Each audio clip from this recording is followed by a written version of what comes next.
And I think that could be a compliance officer.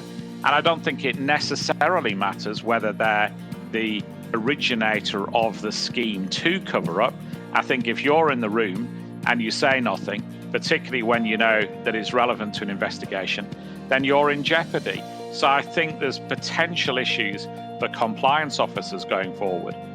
That was Jonathan Armstrong. In this episode of Life with GDPR, we take things in a little bit different direction today, as we have a more wide-ranging discussion about the conviction of former Uber CISO Joe Sullivan and what it may mean for CCO and CISO liability in the United Kingdom and the EU under GDPR. It's a fascinating look at a very well-known and indeed notorious case here in the United States for its implications outside. We're going to have a quick word from our sponsor, and then we'll be back with Life with GDPR.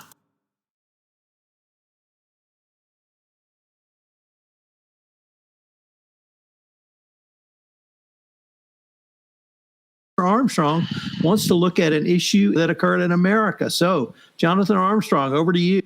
Yeah, thanks very much. I'm going to divert from one of my usual topics, but return to one of my established ones by looking at cybersecurity and the conviction of Joe Sullivan. For recap, for those who don't know it, Joe Sullivan was a lawyer. He was also an information security specialist, and he was the former CISO at Uber.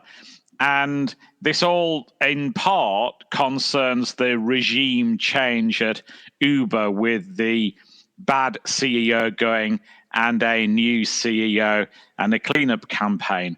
But it also concerns a ransomware attack, which was disguised as a bounty bug payment. Now, I guess the first thing to say is that many of the people that I know in the information security community would count Joe Sullivan as a friend. He's definitely who was respected in some sectors of the industry. He'd previously worked at Facebook, at eBay, and at the US Department of Justice, where he worked, I understand, with Robert Mueller at the DOJ. He moved to Uber. He fell out with the new CEO, in part over the incident we're going to talk about in a minute. But he still got a job for Cloudflare after that, and was still gainfully employed in the CISO community. And he was convicted last month on one count of obstruction of justice and one count of misprision of a felony. And I suspect that's an offense that we gave you, probably in exchange for the Big Mac. And obviously, it's not a term that comes to most people's everyday talk, but it's effectively covering up something that you shouldn't have covered up. He's awaiting sentence. The sentence is planned, I think, for the spring, although he has now lodged an appeal. There are people on the call who'll know better than me how that will affect timing. This was really about the cover-up of a data breach in 2016 at Uber that affected 57 million Uber drivers and riders. And effectively what had happened is there was a knock on the door, or a virtual knock on the door, from Uber, from some people based in Canada. They effectively tried to hold Uber to ransom with this data. Uber had a bug bounty budget, so a budget that was allowed to pay for relatively trivial errors in its code. And they used that bug bounty budget to pay the hackers and to ask them to sign an NDA to cover all of this up. And at the time, Uber was under investigation for another security breach. Note, not the one that they're currently investigating. You may think that a sieve has holes, so does Uber's security policy. And the US authorities said, not a good thing that you didn't tell us about this and you weren't open with us. And the new CEO said the same, sacked Sullivan, and as I've said, federal proceedings followed. Some people say that the idea really was to turn the heat upon Sullivan so that he would expose Uber's former CEO, who was the guy that the prosecutors really wanted to get hold of. But I have to stress that's rumor rather than originated in any fact. So is this a one-off or is it a trend is the next question. In my view, it seems that it isn't a one-off. I think it's interesting that the DOJ have said that there could be more cases. They've said, quote, "We will not tolerate concealment of important information from the public by corporate executives more interested in protecting their reputation and that of their employees than in protecting users. Where such conduct violates the federal law, it will be prosecuted." And I think it's indicative of the fact, or indicative of the FTC's approach, perhaps, is the fact that they did a settlement with an outfit called Drizzly, an Uber subsidiary, more recently by the FTC, with the CEO in that case of Drizzly, where it's, to my mind, a really odd settlement, in that the settlement attaches not only to Drizzly, but also to the CEO personally. And as I understand it, if the CEO moves to any other corporation, then that settlement, where he effectively has to personally supervise data practices at the corporation, moves with him as well, which seems to me, by my ears, to be somewhat strange. So, first of all, and I know you're all going to have questions, and I'm scrabbling through to get to them. Question number one, could this also apply to compliance officers? In my view, probably. I don't think it mattered necessarily that he was the CISO or the CSO. I think what perhaps had some role to play was the fact that he was a lawyer, and I think there was some "you should have known better" elements to this. But I think that it applies to any corporate officer who the feds decide has covered up stuff that they shouldn't. And I think that could be a compliance officer. And I don't think it necessarily matters whether they're the originator of the scheme to cover up. I think if you're in the room and you say nothing, particularly when you know that it's relevant to an investigation, then you're in jeopardy. So I think there's potential issues for compliance officers going forward. We had debates previously about whether noisy withdrawal was required by law, and I think it puts all of that stuff back on the table. So next question, could this occur in the EU as well? Obviously, yes, it could. Many EU corporations are US listed or have connections with the US, which would bring jurisdiction for the US authorities. But in any event, there are provisions under GDPR, for example, that would possibly come into play. Things like transparency under Article 5. Bear in mind the fact that transparency is the area of GDPR where the highest fines have come. Recent statistics say 66% of GDPR fines include the GDPR principles, 18% include data security. So a high chance of getting fined for the corporation there.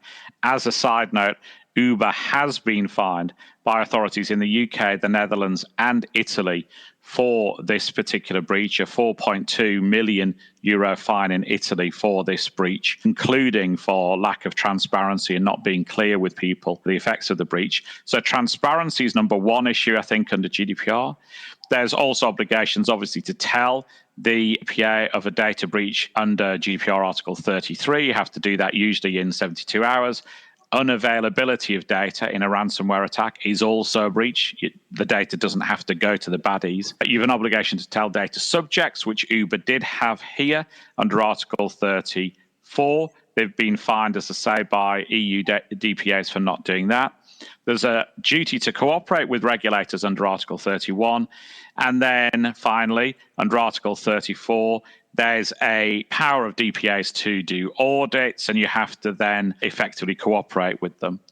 And in some circumstances, conduct like this can be criminalised in the UK as well. So in the UK, under Section 148 of the Data Protection Act, you create a criminal offence if you conceal or destroy information that could be relevant to an investigation. And then two things, I guess, finally, is class actions. Are class actions likely? I think, as Tom might say, Hell yes. I think there are obviously scope for litigation in the US, and why not? Because that's the litigation capital of the world. But also in the Netherlands as well, where there's a class action type construct, slightly different to US, which is already being used against Uber. There's a potential UK class action compensation claimed of about £1,500 per person, which, given the numbers of drivers and riders in the UK, could be really significant. And the cover-up will clearly be a key theme in that litigation. One last last topic to raise before I let the lions start. Insurance. Insurers are obviously more likely to be focused on data breaches, in part because their payouts have gone up, and in part because they're focused on that sort of stuff because of nation state attacks, because of changes to the Lloyd's policy, because of some recently settled litigation over attribution, et cetera, et cetera.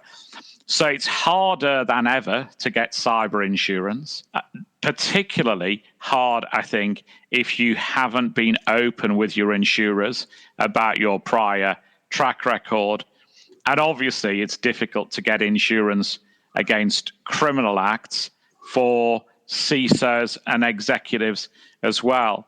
So I think the bottom line from my perspective is that I think it's a significant case. I know some people say it turns on its particular facts and anyone who covers stuff up deserves what they get. But I think there's more to this case than that. I think it will send shockwaves through boards. I think that compliance officers are going to need to be really careful. They're going to need to do proper due diligence when they go into an organization to check they're not inheriting problems. They're going to have to negotiate hard on their contracts when they go in. So things like the right to independent legal counsel, privilege obviously makes that complicated. Things like looking at the D&O insurance policy and seeing if you're covered in that.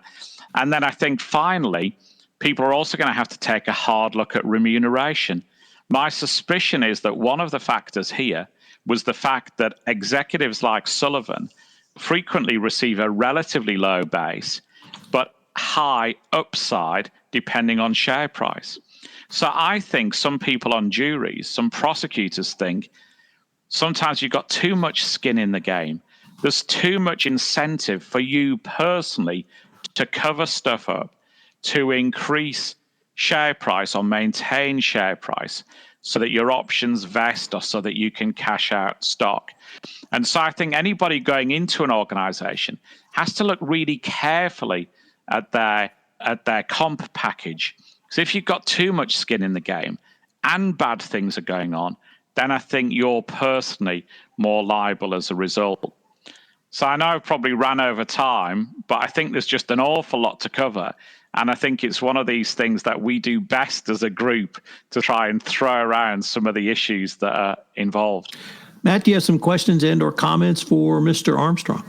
Oh, where to begin with this issue? First, while the idea is in my head, for those people who really want a good look at this case, there is another podcast out there, They, several weeks ago, had an interview with a lawyer who wrote a paper about this. His name is Kellen Dwyer. Both the paper, I don't remember Mr. Dwyer's law firm, I wish I did, and the Lawfare episode are well worth listening to, because I think this is the potential to be a really big deal, especially for compliance officers. The idea of this misprison offense. Now, I had to admit, I had not heard of misprison until I heard that Lawfare podcast a couple of weeks ago, and I had to look it up. And Jonathan, I don't know what the legal history is in the UK, but apparently it was adopted in the United States in the 1700s, I think during the Washington administration. So a bit of a stretch that something from the 18th century would be used to prosecute somebody in a data protection or data breach case. But when somebody said Alston Bird there, that was where Kellen Dwyer is working. Go dig up his paper that he wrote about this case. Let me just start with a lot of people wondering, is this legit or not, this idea of misprison? I think the moral principle here is pretty clear. If you shrink it down to the example of a family, which I find is always a great way to think about ethics and compliance issues, you, the parent, come home, You find the family car is wrecked. You know that probably your 17-year-old is the one who did it because they had the driver's license and they can't drive. But then you find out the 14-year-old knew about this but didn't tell you about it. What would you do to the 14-year-old? You would strangle them, just like you're going to strangle the 17-year-old for wrecking the car. If you find out your other child knew what your child was doing and they didn't tell you about it, you'd be furious at your other kid. That's the moral principle here, I think, at work with Ms. Prison. So I'm not opposed to this, but it raises some really difficult questions. Could the government bring similar cases around an FCPA enforcement action that the company wasn't disclosing? And you, the compliance officer, you find out about it, and you're going to have to do something about this because it's one of those things that you can't pretend you don't know. And therefore, you'd have to think through, do I have a duty to disclose this? Because if I don't, the feds could come after me. But Jonathan, my other big question that is in my mind is you had mentioned this could affect your employment contract, your right to outside counsel, your pay structure. This assumes that you, the compliance officer, have an employment contract. I don't know how many of them actually do. I don't know that you could get D&O insurance. You could get the right to outside counsel. I can't imagine you would. I think a lot of companies would laugh you out of the office. But my other point would be, okay, let's even say the compliance officer gets away with that in the contract. What about their deputies who might also find something? And if you're a senior director or a senior manager of ethics and compliance, and you find out about this, that people are sitting on knowledge of a felony and they're not confessing it, you can't unknow that, and you're going to have to respond to it. Yeah. And I think that this opens a big can of worms. I'm not opposed to the can of worms being open, but we should remember that cans of worms are stinky and messy for a reason. And I don't know what a lot of people are going to have to do with this, but this is a mess. This is Tom Fox. Thank you for listening to this episode of Life with GDPR. We're going to link to the quarterly compliance client alert on this topic, so I hope you will check that out. The link will be in the show notes. I'd like to tell you about two recent limited edition podcasts on the Compliance Podcast Network. The first one celebrated 100th anniversary of the publication of James Joyce's Ulysses. It's entitled Ulysses at 100. Lessons for the 21st Century Compliance Professional. The second is Never the Same, Why Business Has Changed Forever After the Russian Invasion of Ukraine in 5 key areas: supply chain, sanctions, anti-corruption as a national security issue, cybersecurity, and ESG. You can check out both of these podcasts on the Compliance Podcast Network. The Ulysses series is under the podcast series Greetings and Felicitations. This is Tom Fox. Thanks so much for joining us, and I hope you'll join Jonathan and I again where we take up another issue around GDPR.